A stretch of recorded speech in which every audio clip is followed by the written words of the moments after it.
이제 예배가 시작됩니다. 온몸과 마음을 예배로만 집중해 주시기 바랍니다.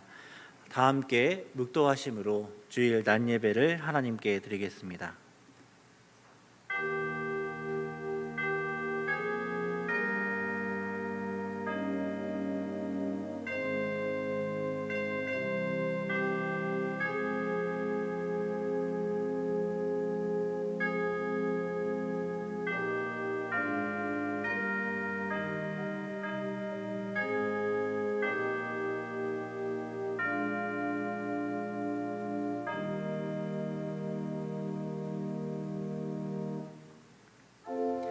항상 기뻐하라. 쉬지 말고 기도하라. 범사에 감사하라. 이것이 그리스도 예수 안에서 너희를 향하신 하나님의 뜻이니라. 아멘. 하늘에 계신 우리 아버지여, 이름이 거룩히 여김을 받으시오며 나라의 임하옵시며 뜻이 하늘에서 이룬 것 같이 땅에서도 이루어지이다. 오늘날 우리에게 일용할 양식을 주옵시고 우리가 우리에게 죄 지은 자를 사하여 준 것 같이 우리 죄를 사하여 주옵시고 우리를 시험에 들게 하지 마옵시고 다만 악에서 구하옵소서. 대개 나라와 권세와 영광이 아버지께 영원히 있사옵나이다. 아멘.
교동문 제29문 시편 65편입니다. 제29문을 함께 교독하겠습니다. 하나님이여, 찬송이 시온에서 주를 기다리오며 기도를 들으시는 주여, 모든 육체가 주께 나아오리이다.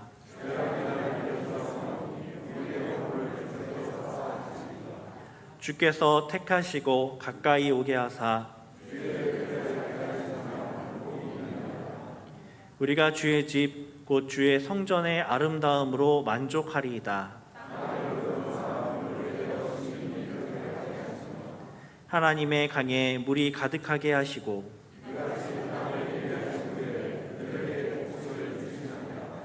초장은 양떼로 옷 입었고 골짜기는 곡식으로 덮였음에 아멘. 전능하사 천지를 만드신 하나님 아버지를 내가 믿사오며 그 외아들 우리 주 예수 그리스도를 믿사오니 이는 성령으로 잉태하사 동정녀 마리아에게 나시고 본디오 빌라도에게 고난을 받으사 십자가에 못 박혀 죽으시고 장사한 지 사흘 만에 죽은 자 가운데서 다시 살아나시며 하늘에 오르사 전능하신 하나님 우편에 앉아 계시다가 저리로서 산자와 죽은 자를 심판으로 오시리라. 성령을 믿사오며 거룩한 공예와 성도가 서로 교통하는 것과 죄를 사하여 주시는 것과 몸이 다시 사는 것과 영원히 사는 것을 믿사옵나이다. 아멘.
다 같이 기도드리겠습니다.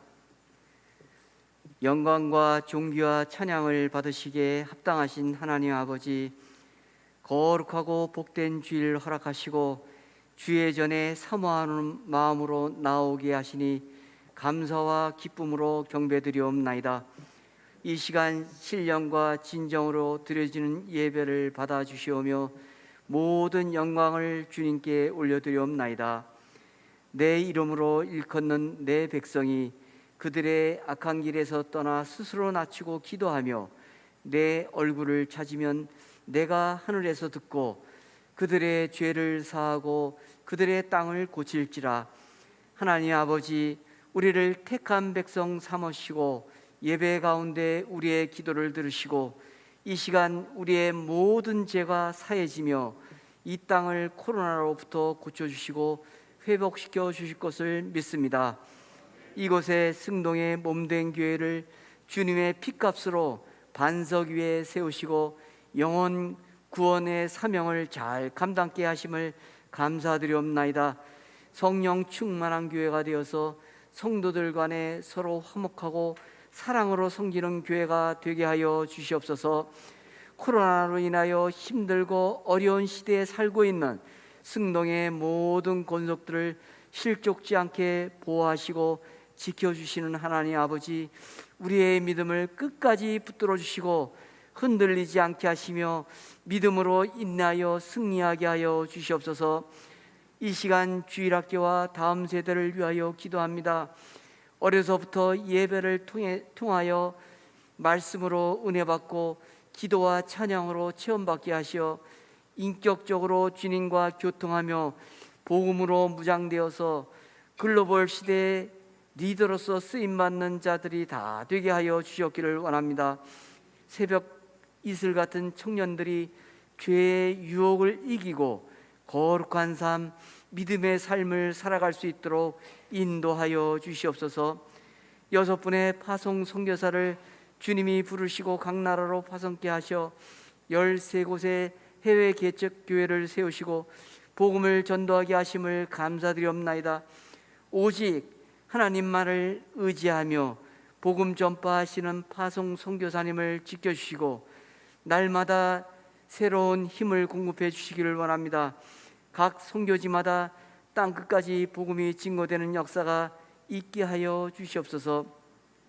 10분의 부교육자를 몸된 교회에 보내주시고 맡겨진 사역 주님의 열정으로 잘 감당케 해주심을 감사드리옵나이다.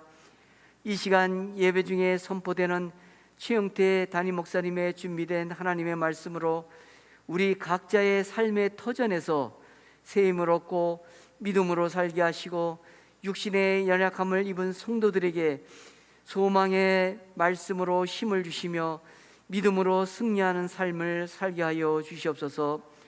준비된 특송 예배 중에 드려질 때 주님 홀로 영광 받아 주시오며 이 모든 말씀을 예수 그리스도의 이름으로 기도드리옵나이다. 아멘.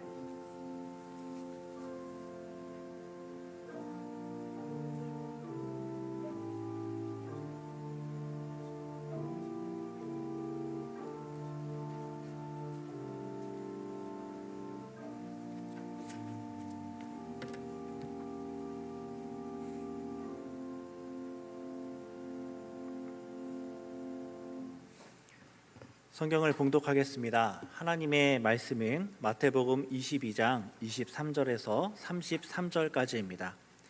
마태복음 22장 23절에서 33절까지의 말씀을 제가 봉독하겠습니다.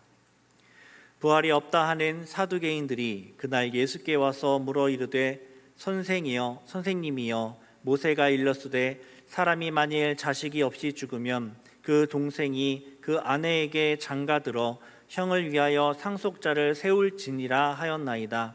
우리 중에 7형제가 있었는데 마지가 장가들었다가 죽어 상속자가 없으므로 그 아내를 그 동생에게 물려주고 그 둘째와 셋째로 7째까지 그렇게 하다가 최후에 그 여자도 죽었나이다.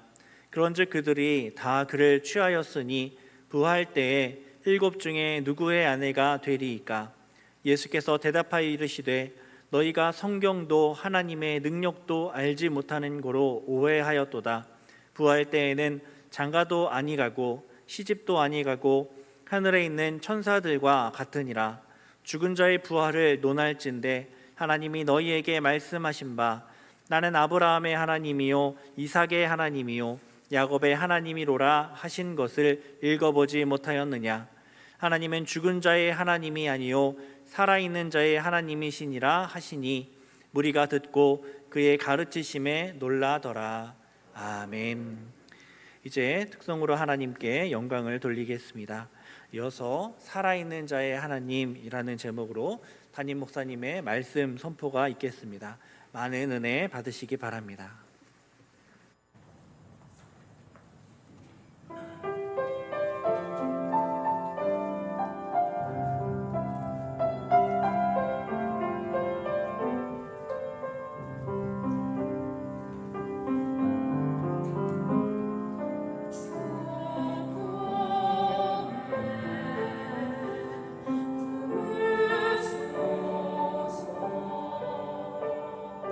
능력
아멘. 은혜로운 찬양 감사드립니다. 우리 좌우의 분들하고 인사하실 때 복된 주일입니다 이렇게 인사하겠습니다.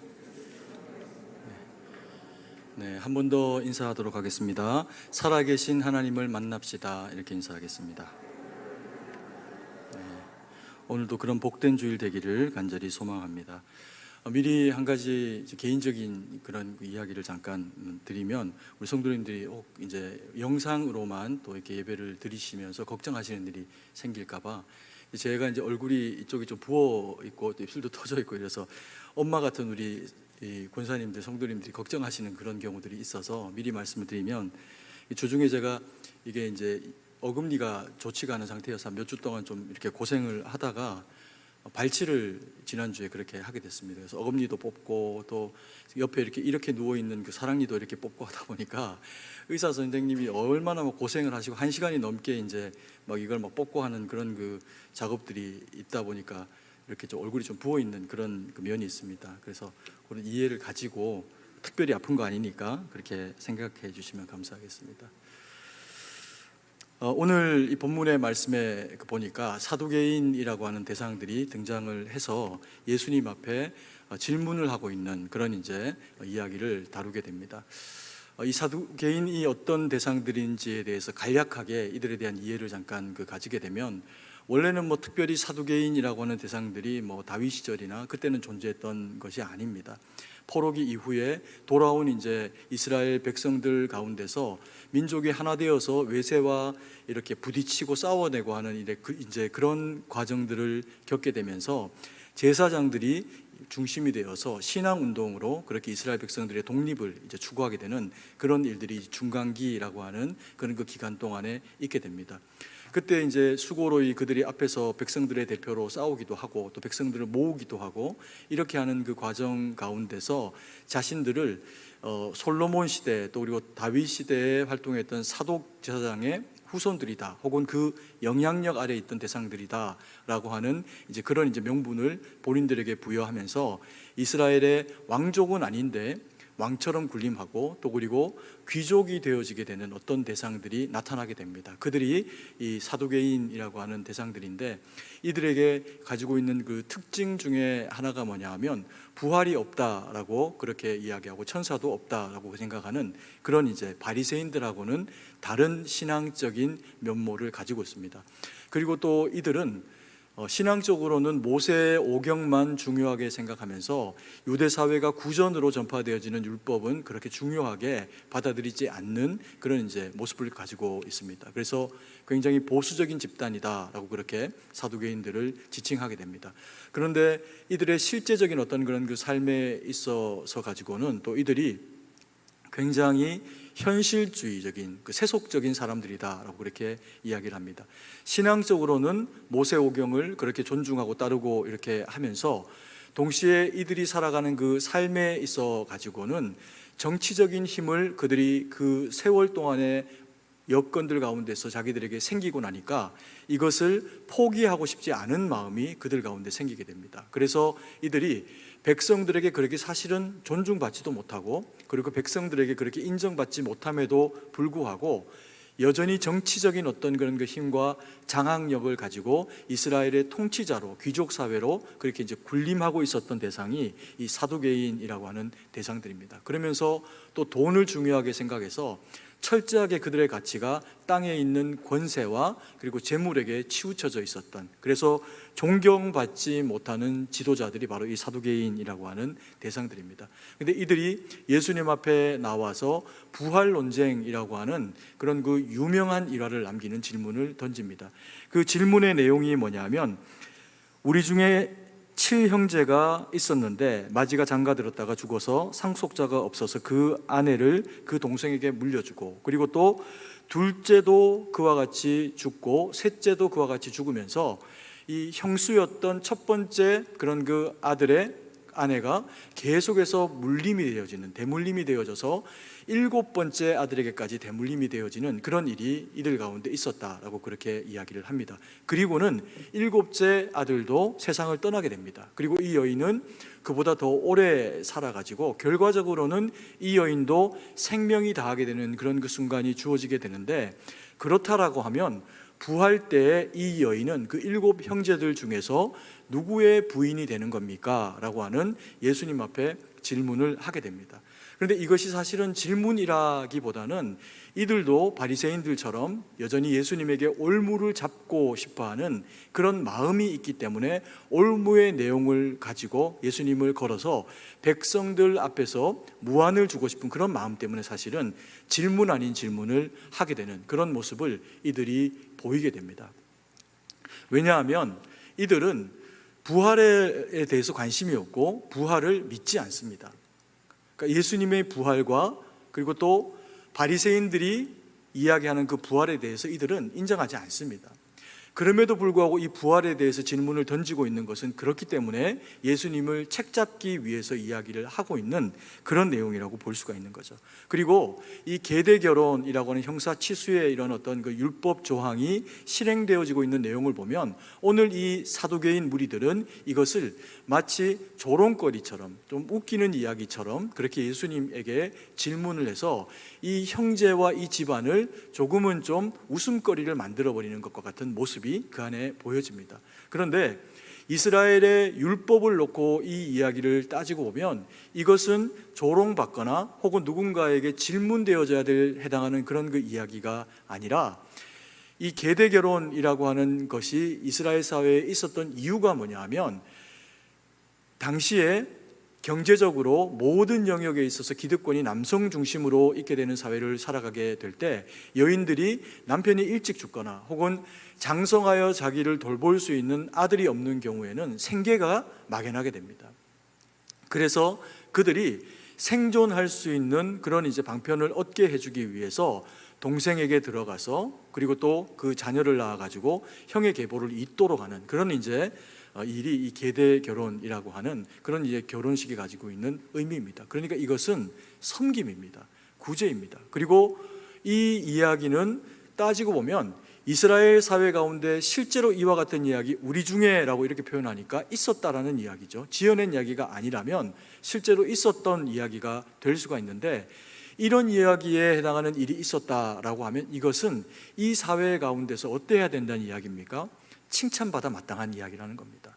이 여인에게는 가슴 아프고 힘겨운 일일 수 있지만 이 집안이 7형제가 있었는데 자기의 첫 번째 형님의 그 형수를 끝까지 책임졌다는 얘기입니다. 그래서 이것이 뭐 흉봐가지고 누구의 아내가 될 겁니까? 이런 얘기가 아니라 할 수 있는 한 이 땅에서 이들이 자신의 그런 그 가족이 된 여인을 끝까지 책임졌다라고 하는 이야기가 되기 때문에 이것은 뭐 그야말로 예수님 앞에 칭찬받는 이야기로 그렇게 이야기를 할 수 있을지는 몰라도 예수님의 책을 잡기 위해서 할 내용의 이야기는 아니라는 겁니다. 그래서 이런 어떤 그 질문이 가지고 있는 그런 지혜롭지 못한 어리석은 질문의 형태, 근데 그럼에도 불구하고 예수님은 이들의 어리석은 질문을 놓고 현명한 답을 내리고 계신 것을 보게 됩니다. 제가 서두에도 말씀드렸듯이 이번 주에 제가 이게 발치를 2개를 사랑니하고 어금니를 같이 뽑으면서 좀 쉽지 않은 시간을 막 1시간을 뽑으니까 의사 선생님도 너무 힘들어 하시고 그런 이제 시간들을 보내면서 제 머릿속에 이런 생각이 들었습니다. 아니 하나님은 이 몸에서 쓸데없고 결국에는 뽑아야 될 이 사랑니를 왜 여기다가 심어 두셨을까? 그래서 왜 우리를 이렇게 힘들게 하시는가? 이게 꼭 필요했던 건가? 이것도 죄의 결과로 말미암아 주어지는 그런 그 것인가? 라고 하는 생각을 이게 하게 되더라고요. 그런데 그걸 사랑니를 하나님이 왜 만드셨는지에 대한 물리적인 우리 인체에 대한 부분으로서의 답은 제가 내릴 수 없었지만 그 과정 가운데서 한 가지 들었던 생각은 뭐냐 하면 이게 너무 힘들고 뽑히지 않고 하니까 마음에서 정말 진심으로 하나님 앞에 간절한 기도가 나오는 겁니다. 주님 뽑아주십시오. 주님 턱이 빠질 것 같습니다. 이렇게 간절하게 정말 하나님이 의사 선생님의 손을 도우셔갖고 이게 뽑혀지기를 바라는 마음이 생기더라고요.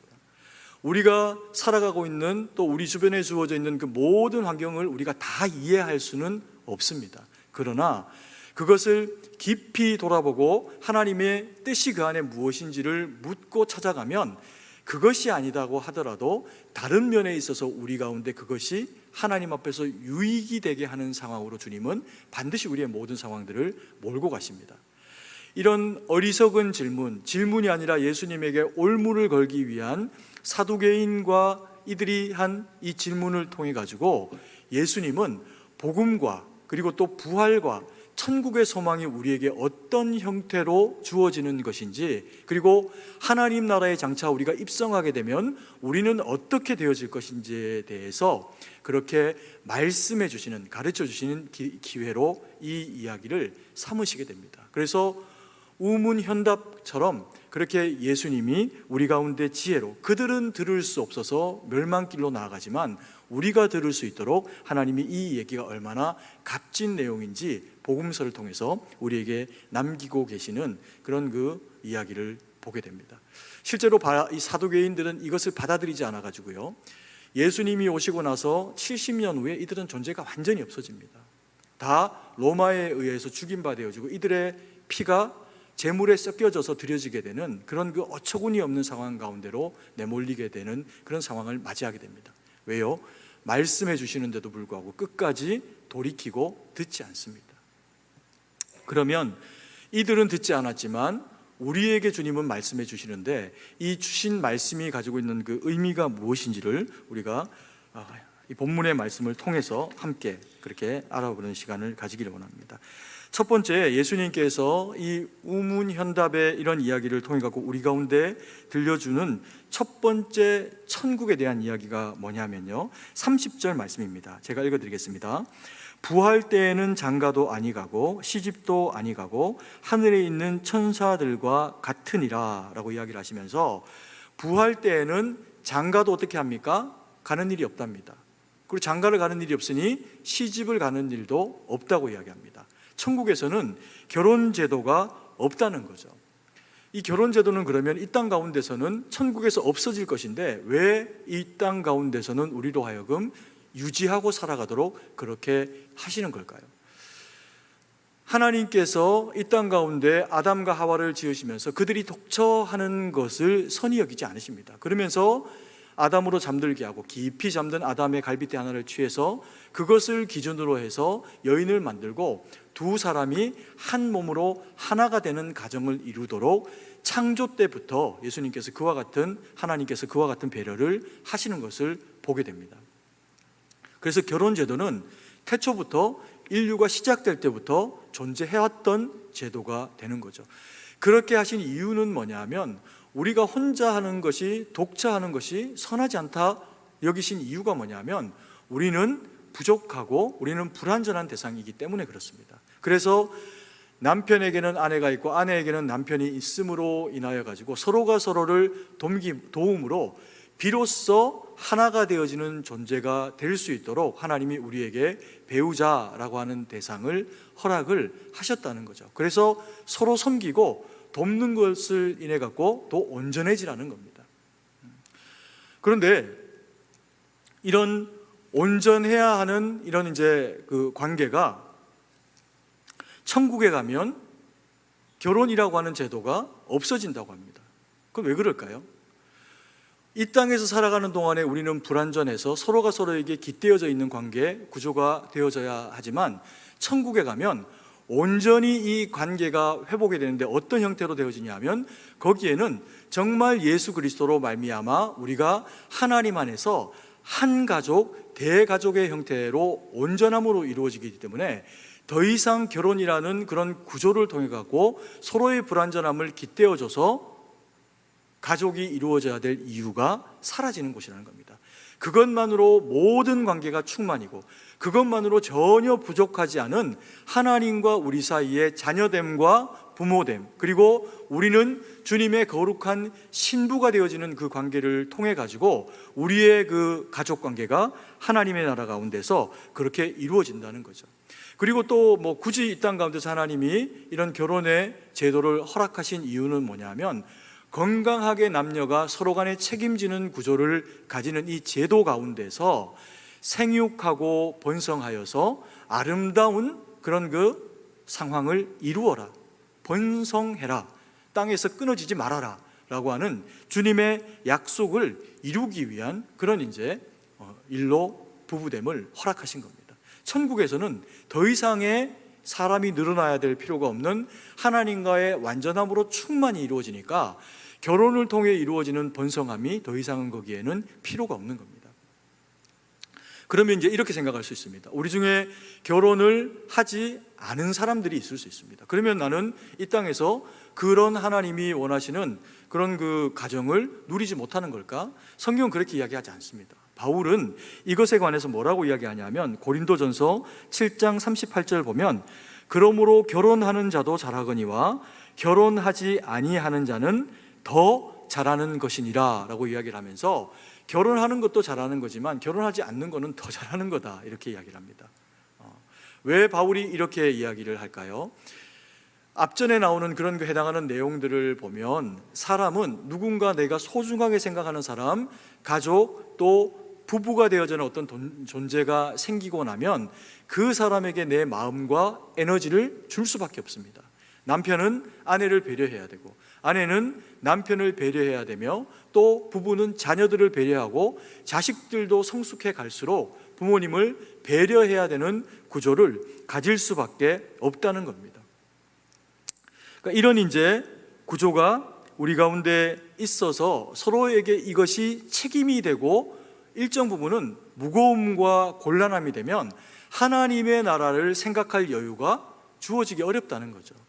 그래서 마지막 때에 이 말세에 주님이 언제 오실지 모르는데 주님을 맞이할 준비로 거룩한 신부로 준비되어 살아가야 하는데 삶에 지치고 또 가족들에게 다 얽매여 가지고 주님을 생각할 수 없으니 차라리 그런 경우라고 하면 결혼하지 아니하고 주만 바라보고 사는 삶이 더 믿음 안에서 잘된 삶이다라고 하는 이야기를 바울이 고린도전서 7장 가운데서 이야기를 하고 있는 것을 보게 됩니다.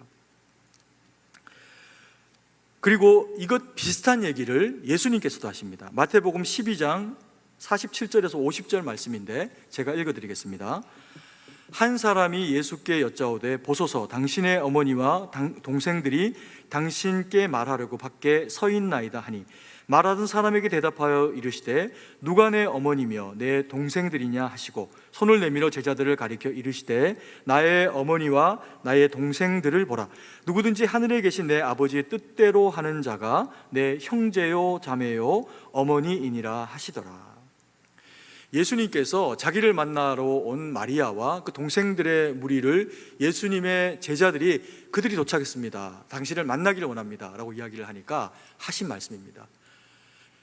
누가 내 어머니이며 누가 내 형제들이냐, 이 말씀을 대하고 여호와 하나님 안에서 그리스도 예수로 말미암아 참된 영적인 가족이 되어진 이들이 진짜 가족이다 라고 이야기를 하시면서 가족을 육체를 두고 이 땅을 살아가는 동안에 이 가족도 의미 있고 중요한 것이지만 더 중요한 가족, 원 가족의 그런 그 근본의 모형이 있는데 그게 뭐냐면 그게 교회이며 그게 천국이라는 겁니다.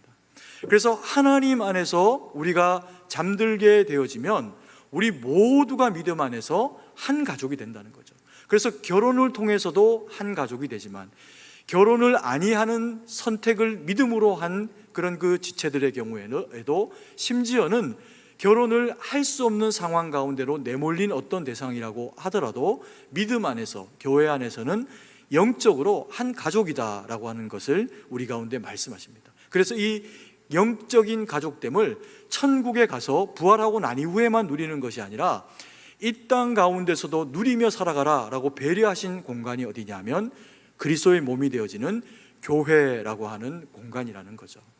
그래서 교회는 그 안에 구성되어 있는 성도들에게는 거룩한 책무가 있습니다. 뭐냐면 서로가 서로에게 가족으로서의 그런 그 존중해주는 그런 그 모습을 가져야 한다는 거죠.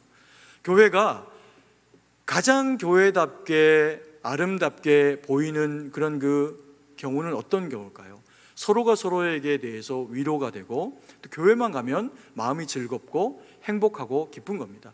만약에 교회를 가는데 교회를 갈 때마다 마음이 불편하고 누군가를 바라볼 때마다 짜증이 난다라고 그렇게 하면 그 마음 가운데는 주님이 두시기를 원하신 천국이 경험될 수가 없는 구조에 놓이게 되어 있습니다. 그래서 성도는 교회에 오면 행복해야 되고, 교회에 오면 누군가를 바라볼 때 기쁨이 넘치는 구조로 우리의 마음이 이루어져야 됩니다. 이전 교회를 제가 섬길 때, 제가 이제 교구 사역을 할 때 주일학교에서 있었던 일 중에 하나가 뭐냐면요, 그 교회에 이제 유년부 2학년인가 3학년이 되는 아이가 이제 목사님하고 뭔가 부딪힌 겁니다. 자기 뜻대로 교회에 뭔가 안 된 겁니다.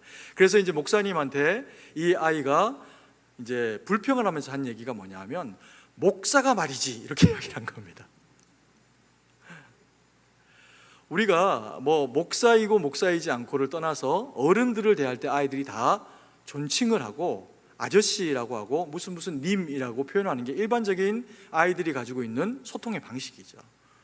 그런데 이 아이가 목사님을 향해서 자기를 섬기는 부서의 그 교육자를 향해 가지고 목사가 이렇게 이야기를 만약에 했다라고 하면, 아이의 창의적인 생각으로 이와 같은 그런 그 표현이 나오기는 사실은 어려운 이야기입니다.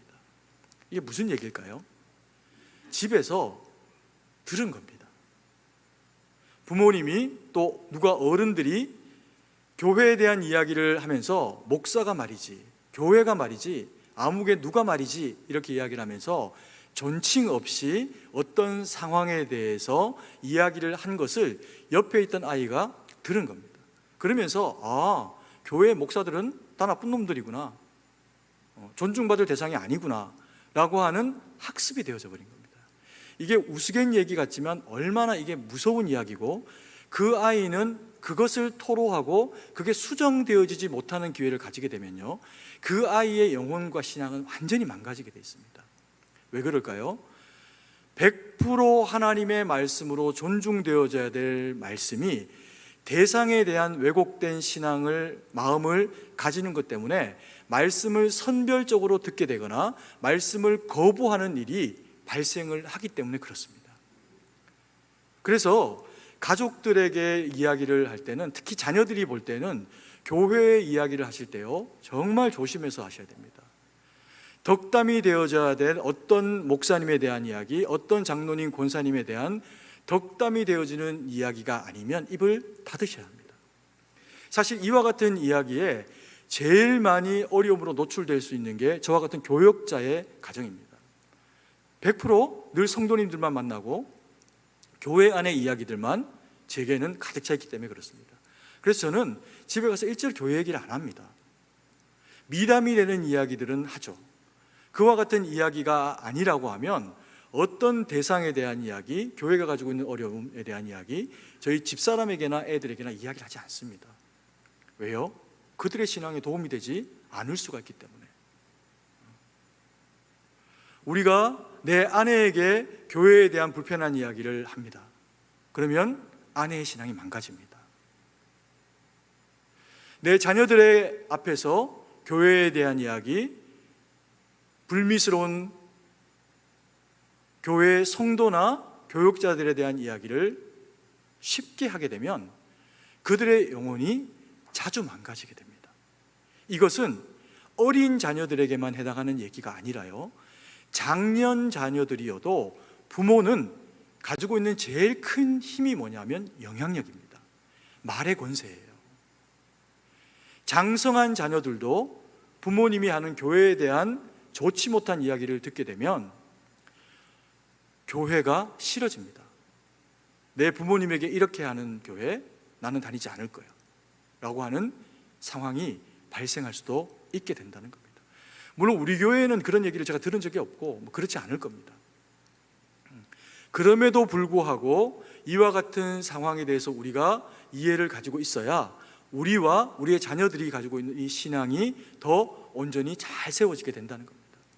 바깥에 나가서 교회에 대한 험담을 하고 또 목회자에 대한 욕을 하거나 만약에 그와 같은 일이 생기면 돌아보십시오. 그것은 내가 내 얼굴에 침을 뱉는 일이고, 제가 만약에 나가서 우리 성도님들이 이렇다라고 다른 교회 목사님들에게 이야기하면 그건 제가 잘못한 거죠. 제가 제 얼굴에 침을 뱉는 어리석은 일에 불과하다는 겁니다. 그래서 저는 우리 성도님들에게 항상 은혜로운 얘기밖에 없지만 그렇기 때문에 바깥에 나가서는 칭찬할 일밖에 없습니다. 그리고 지지난주에 오셨던 그 외부 교회 목사님도 우리 교회를 예배를 인도해 주시고 나가시면서 저한테 카톡으로도 온 얘기가 승동교회는 정말 비전이 많은 교회입니다, 이렇게 이야기하십니다. 그 이유가 뭘까요? 우리 성도님들이 예배를 드리고 말씀을 받고 하시는 그 태도 가운데서 살아계신 하나님을 경외하는 모습을 발견했기 때문에 그렇습니다. 교회는 그래야 된다는 겁니다. 우리 성도님들이 지금도 그렇게 하시지만 저를 존중하셔야 됩니다. 아멘이십니까? 왜요? 제가 모든 성도님들을 다 존중하거든요. 저한테 멸시당한 성도님들 혹시 계십니까?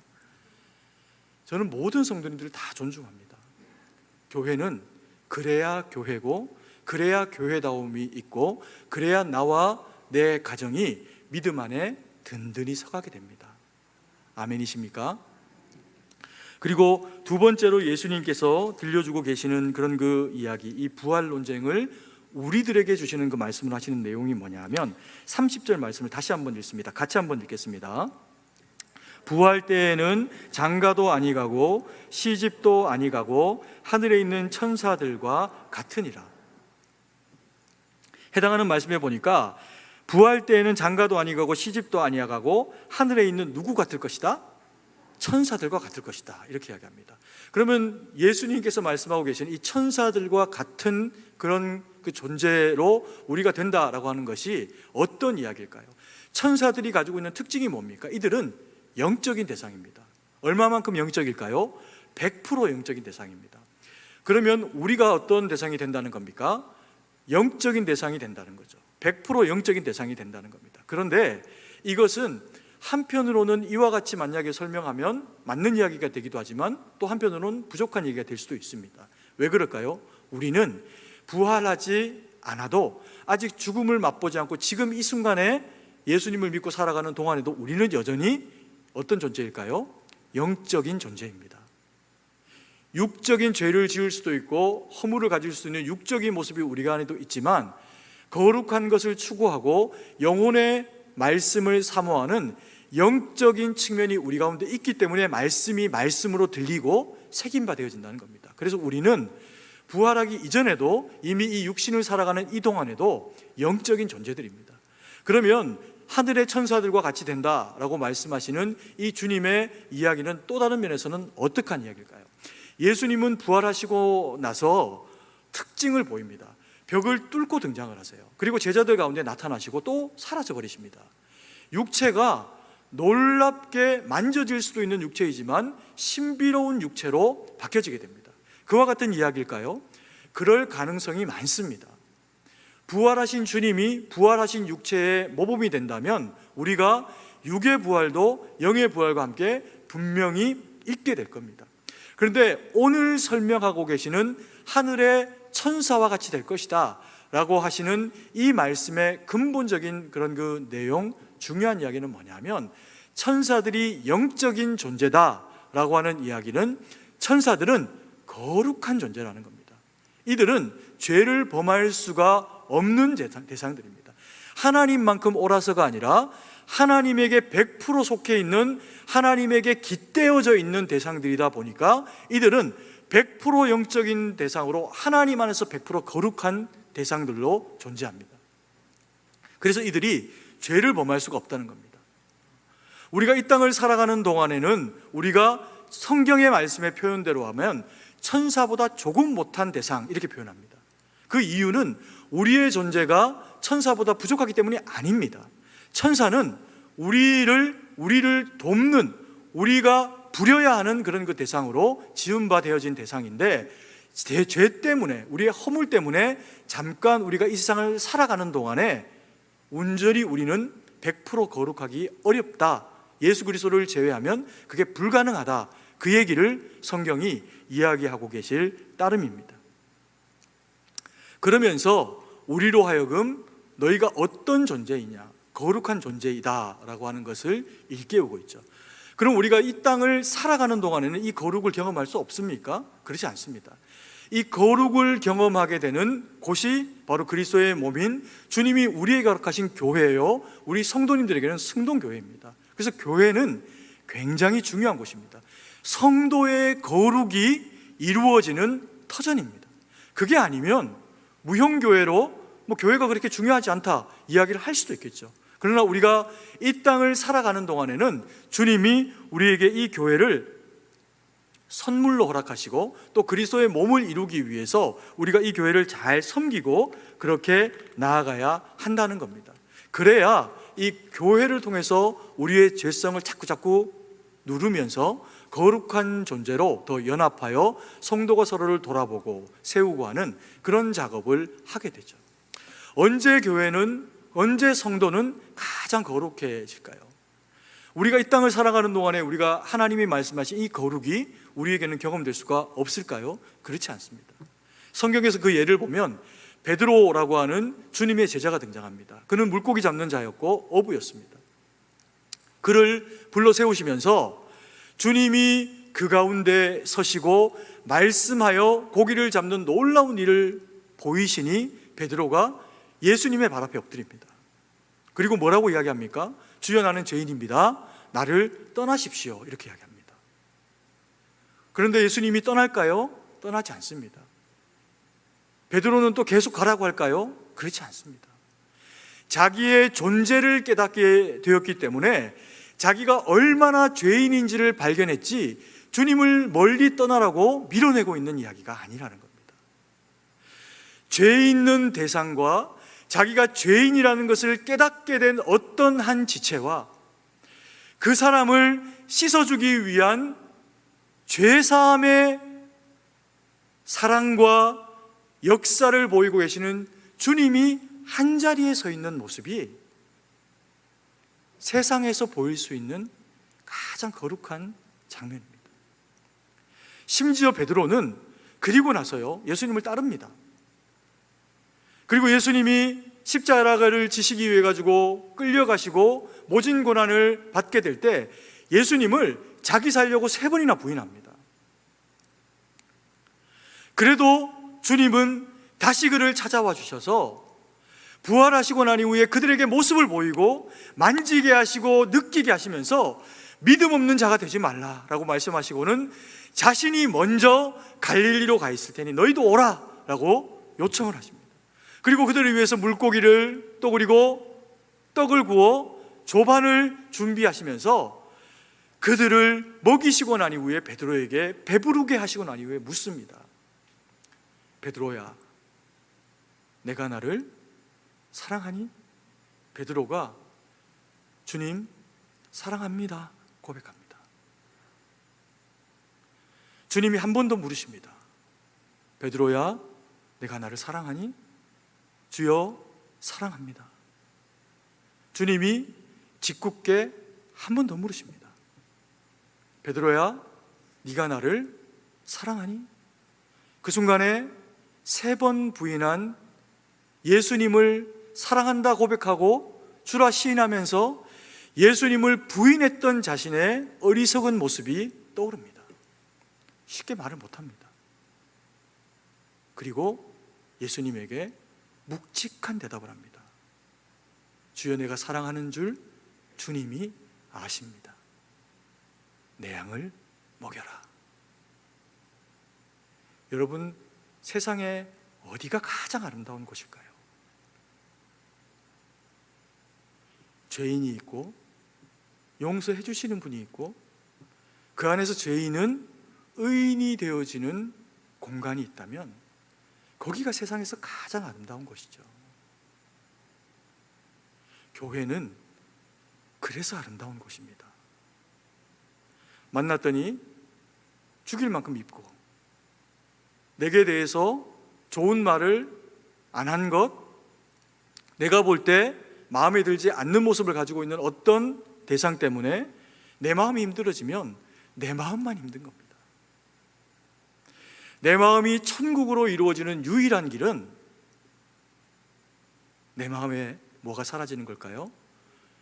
미움이 사라지고 용서만 남는 곳, 넉넉한 하나님의 사랑이 내 마음 가운데 경험될 때야 비로소 나는 하나님의 천국을 경험하게 된다는 겁니다. 우리 승동교회는 이런 교회이고 앞으로도 이런 교회이길 원합니다. 여러분, 우리가 이웃을 사랑하고 우리가 내 옆에 있는 성도가 미쁘고 앞에서 말씀을 전하는 목사가 사랑스럽고 그리고 내게 생명의 말씀을 먹여주니 고맙고 제가 대단해서가 아니라 하고 있는 역할이 그와 같은 역할이라 제가 존중되어야 우리 사랑하시는 성도님들의 영혼이 풍요로워집니다. 그래서 제가 누차 말씀드리지만 제 사명은 성도님들에게서 사랑을 이끌어내는 겁니다. 왜요?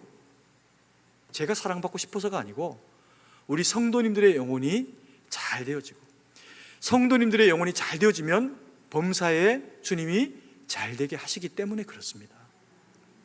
아멘이시죠? 마지막으로 세 번째로 주님이 이 부활 논쟁을 통해서 우리에게 주시는 그 말씀은 뭐냐면 중요한 말씀이니까 32절 말씀을 한번 같이 읽도록 하겠습니다. 나는 아브라함의 하나님이요 이삭의 하나님이요 야곱의 하나님이로라 하신 것을 읽어보지 못하였느냐. 하나님은 죽은 자의 하나님이 아니요 살아있는 자의 하나님이시니라 하시니. 정말 중요한 얘기를 하십니다. 뭐냐 하면 하나님은 죽은 자의 하나님이 아니요 살아있는 자의 하나님이시다라고 하는 얘기를 하십니다. 이게 무슨 얘기일까요? 이 안에는 사실은 참 복합적인 여러 가지 이야기가 있습니다. 이걸 다 설명하면 시간이 너무 많이 걸리니까 오늘 해당하는 본문의 줄거리 가운데서만 이 얘기를 좀 다루어 보면 이렇습니다. 먼저 초반에 우리가 잘 아는 이야기가 있습니다. 아브라함의 하나님, 이삭의 하나님, 야곱의 하나님입니다. 성경 구조를 잘 암송하지 못하고 계시는 분들도 요까지는 압니다. 아브라함의 하나님 다음에 누구입니까? 이삭의 하나님입니다. 이삭의 하나님 다음에 누구일까요? 야곱의 하나님입니다. 왜 이와 같은 수식어를 붙인 하나님에 대해서 이스라엘 백성들은 기억하고 주님은 또 그렇게 말씀을 하고 계시는 걸까요? 이삭의 하나님은 이삭에게 만나지기 전에 아브라함이 먼저 만났습니다. 아브라함은 자기 인생 가운데서 깊이 살아계셔서 역사하시는 자기에게 꿈을 주시고 비전을 주시는 하나님을 만납니다. 그 하나님을 만났기 때문에 그 하나님에게 순종해서 얻은 자식이 이삭입니다. 그 하나님이 그 자식을 내놓아라 라고 말씀하시니까 모리아 산으로 끌고 가서 장작더미 가져가서 그 위에 아들을 묶어놓고 그리고는 찔러서 그를 하나님 앞에 드리려고 합니다. 왜요? 자신의 하나님을 만났기 때문에 그렇습니다. 주신 이도 여호와, 취하시는 이도 여호와, 죽이시는 이도 살리시는 이도 여호와. 그 신앙을 경험한 겁니다. 이삭은 얼마나 놀랐겠습니까? 아버지가 자기를 죽이려고 한 거죠. 이해하기 어려웠을 겁니다. 그런데 시간이 지나 그 인생의 여러 가지 경로와 아버지가 살아왔던 것과 같은 삶을 그도 겪고 만나고 살아가게 되면서 그는 아버지 아브라함의 하나님이 아니라 자신의 이름에 함께 거론되어지는 자신의 하나님을 만납니다. 그 자신의 하나님을 만난 이삭이 아이를 낳습니다. 그 아이가 누굴까요? 야곱입니다. 야곱은 아브라함의 하나님의 이야기를 듣고 자랍니다. 이삭의 하나님의 이야기를 듣고 자랍니다. 그런데 그 신앙이 온전하지가 못합니다. 이름처럼 사기꾼입니다. 왜 아이의 이름을 사기꾼이라고 지었을까요? 그러지 말라는 거죠. 너는 이런 경험이 있으니 이와 같이 살지 말라는 겁니다. 그런데 이 야곱이 지속적으로 자기 형도 속이고 아버지도 속이고 그리고 피난 가가지고는 외삼촌과 가족도 속입니다. 돌아와서는요, 철이 좀 들었을까요? 다시 또 자기 형 에서를 속입니다. 형하고 약속하고 내가 형을 따라가겠다라고 하고는 형이 세일산으로 가고 나서 자기는 베델로 도망쳐 버립니다. 그럼에도 불구하고 하나님은 그의 인생을 지속적으로 동행하고 따라오시면서 버리지 않고 그의 입술에서 고백하게 합니다. 엘 엘로헤 이스라엘. 여러분, 이스라엘 백성들은 아브라함의 하나님, 이삭의 하나님, 야곱의 하나님을 만나서 살아가는 족속들이 이스라엘 족속입니다. 그러다 보니까 이들이 스스로 자기들에게 부여한 그런 그 존재적인 가치가 뭐냐면요, 세상에 자기들만 유일한 택한 백성이라는 겁니다. 하나님 앞에 택한 백성으로 유일하게 제사드리고 하나님이 말씀을 주시고 하나님이 함께 하시니 이방 모두는 개돼지보다 못한 짐승이어도 본인들은 어떡하다는 겁니까? 거룩하다는 겁니다. 그렇게 스스로를 거룩으로 무장하고 살아온 이스라엘 백성을 향하여서 예수님은 너희는 열린 무덤이다 이렇게 이야기하십니다. 그리고 너무나도 아이러니하게 그들에게는 구원이 없습니다. 예수님을 부인하고 예수님을 하나님의 외아들로 오신 주님을 십자가에 내몰 때 이유는 자기들이 더 의로운 겁니다. 외형적 거룩과 외형적 율법이 주는 거룩의 당위성을 가지니까 하나님보다도 더 거룩해지고 싶은 욕구가 마음 가운데서 불끈불끈 올라오는 겁니다. 그러니 하나님을 십자가에 못 박아 죽여야 세상에서 자기들이 가장 거룩한 족속이 되어져 버리는 겁니다. 그래서 이스라엘 백성은 그와 같은 사망의 길로 갑니다. 가장 거룩한 민족으로 구별되어진 자들이 가장 교만한 대상으로 구원 없는 자들로 무너져 내리게 된 겁니다. 그럼 우리는 어떨까요? 바울은 이것에 대해서 우리에게 권면하기를 너희도 동일하게 그와 같은 교만의 길로 가면 너희는 더 쉽게 무너진다. 그게 그 비유의 말씀 무엇입니까? 너희는 원래 돌감람나무다. 그런데 참감람나무에 깃대어져 가지고 접붙임 바 되어진 대상일 뿐이다. 원나무도 버림받았을 때 접붙임 바 되어진 너희야 말할 거 있겠냐? 뭐 하라는 겁니까? 겸손하라는 겁니다. 겸손은 외적인 모양과 이런 좋은 가운을 입고 있다고 해서 나오는 게 아니라 우리가 그리스도인됨이 하나님으로 말미암아 되어진 것이고 우리는 언제나 늘 부족하며 죄를 범할 수 있는 대상이다라고 하는 영적 경각심을 가진 겸손을 통해 가지고 늘 하나님 앞에서 자기를 낮추고 남을 나보다 낮게 여기는 게 아니라 높게 여기는 그리스도인 다움을 통해서 이루어지는 것이 우리에게 주어지는 거룩이라는 겁니다. 이게 하나님 앞에서 온전히 우리 가운데 이루어지면 주어지는 유익이 뭘까요? 우리가 지난주에 말씀을 통해서 바리새인들이 그때는 예수님을 올무에 걸려고 질문을 던집니다. 가이사에게 세를 바치는 것이 옳습니까? 옳지 않습니까? 예수님이 그들에게 뭐라고 말씀하셨습니까? 동전 하나 가져와라. 거기에 무슨 문양이 있느냐? 가이사의 문양과 글이 있습니다. 가이사의 얼굴과 가이사는 신이라고 하는 문구가 있습니다. 가이사의 것은 가이사에게, 하나님의 것은 하나님께 드리라.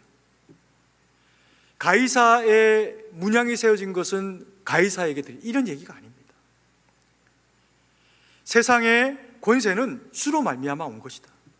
지금 어두움 가운데 이와 같은 생을 살아가는 동안에 너희가 그와 같은 것을 감당함으로 인해서 죽지 말고 살아남으라는 겁니다. 안 하면 어떻게 될까요? 로마가 가만두겠습니까? 살아남으라는 거죠. 그러면 하나님의 것은 하나님께 바치라는 얘기는 무슨 말씀이었습니까? 하나님 앞에 거룩한 성전세로 드리는 거룩한 동전에 대한 이야기입니까? 아닙니다. 무엇이었죠? 하나님의 것은 무엇이었습니까? 우리입니다. 나입니다. 내가 하나님 앞에 거룩한 백성으로 구별되고 그래서 내가 하나님 앞에 드려지게 될 때 주님은 그걸 받으신다는 거죠. 이스라엘 백성들이 거룩한 민족이 된 것은 그들이 죄인됨에도 불구하고 하나님이 구별하여 불러 세우시는 것을 인하여서 그들이 하나님 앞에 불려나와 제사를 드리면서 자신의 죄와 허물을 고백하며 짐승을 갈라 쪼개어 하나님 앞에 올려드릴 때 내가 죄인입니다 고백하는 그들의 그 고백을 받으시면서 그래 내가 너희로 온전케 하마 말씀하시는 성령의 은혜와 능력이 그들에게 입혀지는 민족이기 때문에 그들은 거룩한 민족이라는 겁니다. 여러분, 우리가 하나님 앞에 예배드리는 것은 예배드릴 수 있는 자격과 몸을 주셨기 때문에 드릴 수 있을 뿐입니다. 그래서 우리는 늘 겸손해야 되고 늘 감격해야 되고 늘 감사해야 된다는 겁니다. 여러분, 교회는요 그와 같은 대상들이 모인 자입니다. 그래서 교회는 서로가 서로를 존중해야 교회입니다. 그 존중의 극치가 뭐라고 이야기했습니까? 용서입니다. 용서받는 곳에 거룩이 있거든요. 그 존중과 그 용서가 교회 가운데 있게 되는 성도의 마땅한 순종의 삶이 하나님 앞에 이루어지게 될 때 아브라함의 하나님, 이삭의 하나님, 야곱의 하나님이 이스라엘 백성들이 아니라 우리에게 입혀집니다. 아멘이십니까? 그와 같이 주님의 거룩이 우리 가운데 입혀지게 될 때 약속하신 말씀이 뭐냐 하면 32절 말씀을 같이 한번 읽겠습니다. 나는 아브라함의 하나님이요 이삭의 하나님이요 야곱의 하나님이로라 하신 것을 읽어보지 못하였느냐? 하나님은 죽은 자의 하나님이 아니요 살아있는 자의 하나님이시니라 하시니.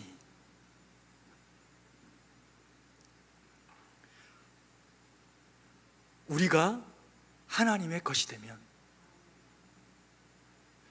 우리가 하나님의 것이 되어져서 하나님 앞에 드려진 존재로 주님의 것이 되면, 그래서 우리가 남을 나보다 낮게 여기며 존중하며 용서하며 사랑하며 살아가면 하나님이 약속하신 일이, 그래?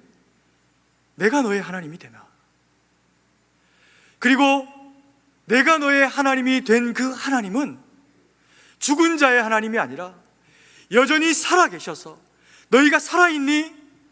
살아있는 동안에 너희의 삶 가운데 내가 살아있는 하나님으로 너희의 주가 되어주마.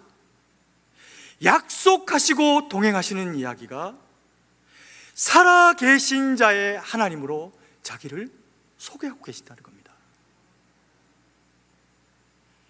여러분, 우리 승동교회는 하나님 앞에 사랑받은 자의 모임입니다. 옆에 있는 성도님들, 함께 살아가는 가족, 때로는 내 마음에 합당하지 않을 때가 있습니다.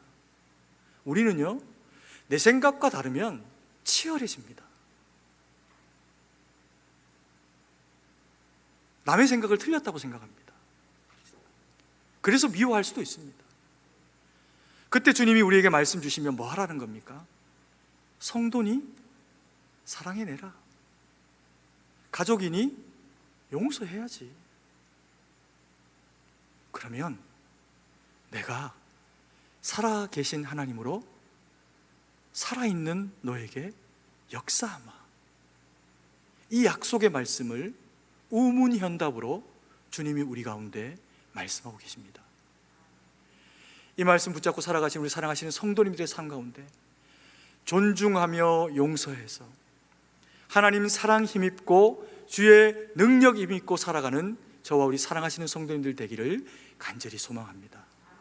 기도드리겠습니다. 사랑의 아버지 하나님, 은혜와 사랑을 감사드립니다. 살아 역사하시는 하나님, 살아있는 자들의 하나님, 아브라함의 하나님, 야곱의 하나님, 이삭의 하나님, 우리 승동교회의 하나님, 나의 하나님, 이 고백 신앙으로 감당하는 주의 거룩한 백성들마다 주신 말씀 붙잡고 살아가 하나님 영광 돌리게 하시고, 그 영혼 가운데 주님 주시는 그 말씀으로 말미암는 순종이 있어서 존중받기를 원하면 존중하고, 용서받기를 원하면 용서할 수 있는 성숙한 믿음으로 나아가는 저희가 될 수 있게 하셔서 살아계신 하나님 경험하며 하나님 영광 돌리는 주의 능력 힘입는 저희가 될 수 있도록 역사하여 주시옵소서. 주의 말씀 신비에 새기고 살아가는 이들마다, 주의 거룩한 백성들마다 동행하셔서 그 모든 삶의 현장 가운데 살아계신 하나님을 경험하는 거룩한 주의 백성 되도록 주님 역사하여 주시옵소서. 주님께 모든 것을 의지하고 믿고 감사드리며 살아계신 주 예수님 이름으로 기도드립니다. 아멘.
사랑으로 풍성하신 아버지 하나님, 은혜와 사랑을 감사드립니다. 저희를 주의 택한 백성 삼으시고 거룩으로 우리를 채우시고, 우리가 비록 부족한 모습이 있으나 주의 몸된 교회를 통해서 말씀으로 채우시며 늘 주의 뜻 가운데 세우시니 감사와 영광을 올려드립니다. 주로 말미암아 되어진 거룩한 주의 백성됨의 자격 가지고 우리의 모든 것이 주의 것인 줄 알고 주님 앞에 구별된 예물 드렸사오니 이 예물 받으시고 이 예물 쓰이는 곳에 하나님의 영광만 드러나도록 역사하여 주시옵소서. 주님, 이 나라 이 백성을 불쌍히 여기시고 아버지 하나님, 이 나라 이 백성이 주의 말씀과 뜻 가운데 바로 서서 하나님 영광 돌리는 거룩한 백성 되도록 이 땅 가운데 함께 하시고, 이 땅이 처하고 있는 어려움 가운데 주님 동행하셔서 코로나와 정치와 경제와 문화와 치안과 안보와 그 모든 영역 가운데 있는 아버지 하나님 악한 세력의 도전을 물리치시고 하나님, 주님 오실 때까지 이 나라를 지켜주시기를 간절히 소망합니다. 아버지 하나님, 참으로 처처에 하나님 참으로 주의 몸된 교회들이 있습니다. 아버지 하나님, 이 땅에 수많은 교회들이 하나님의 말씀과 뜻 가운데 바로 서서 주시는 말씀 받고 아버지 하나님 그 말씀으로 세워진 성도들마다 서 있는 그곳에서 주의 거룩한 영향력 더하게 하셔서 하나님, 이 나라가 주의 말씀과 뜻 가운데 세워지는 일에 부족함 없도록 하나님 이 백성들을 지키시고 은혜로 함께하여 주시옵소서. 우리 승동교회가 그와 같은 일에 앞장서 쓰임 받기를 원합니다. 주의 거룩한 백성들, 우리 주일학교 아이들부터 청장년에 이르기까지 아버지 하나님, 우리 부모님 세대에 이르기까지 동일한 은혜와 능력으로 함께해 주셔서 성령에 충만하게 하시고 선 곳에서 주의 영향력 발하게 하셔서 위인이 필요한 이 시대에 주의 택한 자녀들 가운데, 우리 승동교회 주의 권속들 가운데 그와 같은 일꾼들이 일어나도록 주님 은혜를 베풀어 주시옵소서. 아버지 하나님, 연약한 중에 흩어져 복음 듣고 아버지 하나님 복음 전하며 살아가는 주의 수많은 백성들이 아버지 하나님 우리 교회 가운데 있습니다. 주님, 이 자리에 나오지 못한 우리 주의 사랑하시는 성도들 가운데 저들이 어디에 있든지, 가정이든 군이든 아버지 하나님 직장이든 학업이든 어디에서든 주의 말씀 듣고 주 앞에 바로 서기를 원하는 지체들마다 믿음 주시고 능력 주셔서 말씀으로 살아내게 하시고 하나님 영광 돌릴 수 있도록 은혜를 베풀어 주시옵소서. 아버지 하나님, 또한 이 말씀 듣는 우리 연약한 성도들마다 아버지 하나님 참으로 그 육이 곤고하거나 병들었거나 아버지 하나님 참으로 경제적으로나 관계적으로나 영적으로나 어려움이 있으면 주님께서 나사렛 예수의 이름으로 만지시고 치료하셔서 아버지 하나님 오직 주의 권세로 말미암는 거룩이 치유하심 가운데 이루어지도록 오늘 이 시간 가운데 역사하시고 은혜를 베풀어 주시옵소서. 아버지 하나님, 또한 구하기는 세계 만방에 흩어져 복음 전할 우리 선교사님들의 그 삶과 모든 지경 가운데 함께 해주셔서 아버지 하나님 저들의 수고로 행하는 그 행함이 복음이 되고 영혼이 주님 앞에 돌아오는 능력이 되어져서 하나님 영광 돌림으로 이루어질 수 있도록 그 모든 사역과 가정과 지경 가운데 역사하시고 은혜를 베풀어 주시옵소서. 주님께 모든 것을 의지하고 감사드리며 살아계신 주 예수님 이름으로 기도드립니다. 아멘.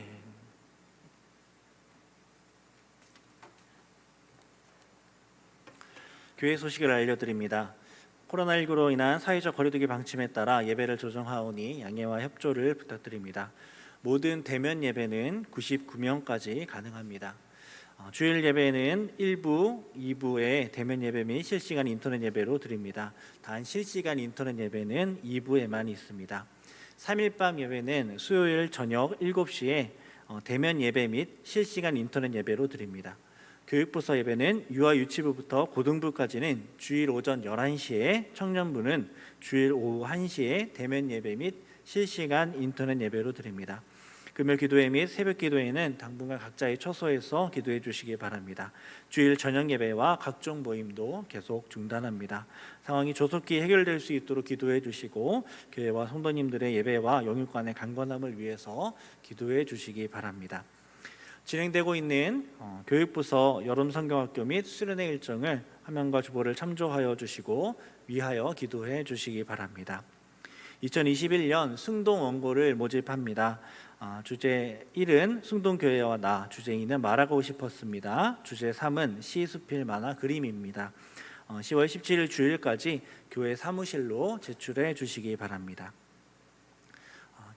소천 소식입니다. 송동 광진구역 한영진 집사님의 모친 되시는 고 신귀자 명예권사님이 8월 13일 소천하셔서 8월 14일 장례를 은혜 가운데 마쳤습니다.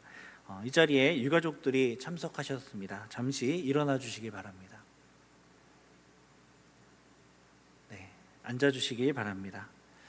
예배 후 유가족을 보시면 많이 위로해 주시기 바랍니다.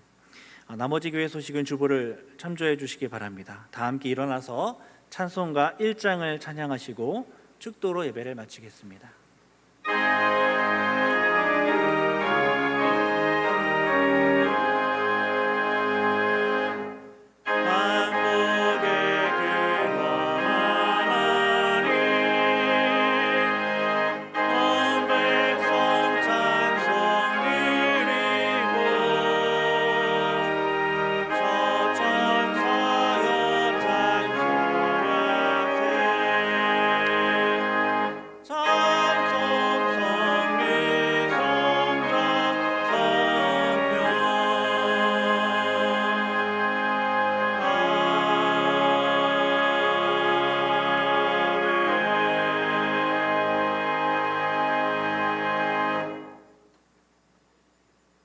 이제는 우리 구주 예수 그리스도의 구속의 은혜와 무한하신 하나님 아버지의 사랑하심과 성령의 위로교통 충만하심의 은혜의 역사가 주님 앞에 머리를 숙이고 오직 이 구원이 그리스도 예수로 말미암아 되어진 것임을 믿고 확신하며 오직 주의 영광만 위해 살아가기로 다짐하며 결정하는 주의 거룩한 백성들 머리 위에 이제부터 영원토록 함께 계실지어다.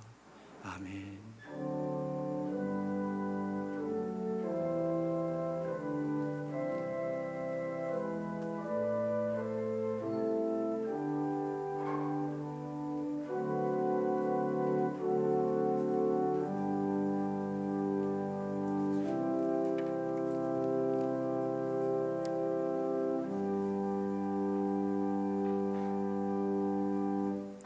찬송가 545장 1절, 3절 찬양하시겠습니다.